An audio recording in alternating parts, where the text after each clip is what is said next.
Now, speaking of which, I actually want to show you what a digital certificate looks like in common everyday practice. We're actually going to look at Internet Explorer 7, and actually digital certificates can be stored in IE7, and you can see what they're used for and what they look like. Alright, we're in Internet Explorer 7, and it's very easy to look at digital certificates and so forth in IE7 or in any other browser for that matter. But in IE7, you basically go to your Internet options, and you want to look at the Content tab. In the Content tab, you're going to see something in the middle, Certificates. And if you click the Certificates button, you're going to get different categories of certificates. Now, if I had any personal certificates, they would be loaded here. They would say who they were issued by and so forth and what their expiration is. Basically, because certificates do expire, they're not good forever, and they're issued for specific purposes. We can also look at other people's. If I choose to trust other certificates, I can put them here.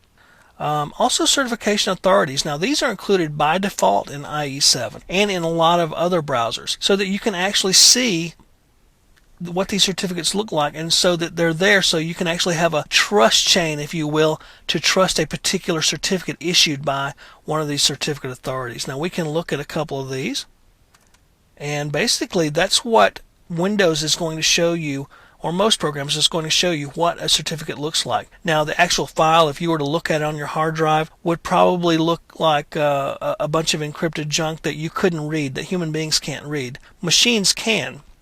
But basically the certificate is going to tell you what the purpose is good for, who it was issued to, and who issued it, and its validity period, who issued it and how long it's good for. And you can look at the different details about the certificate itself. There's lots of information contained in a digital certificate: its serial number, its version, what algorithms were used to create the signature, and so forth, and lots of other information in here. You can also look at the certification path, and that can tell you where the certificate came from, who issued it, and how and along what certificate path it was issued by.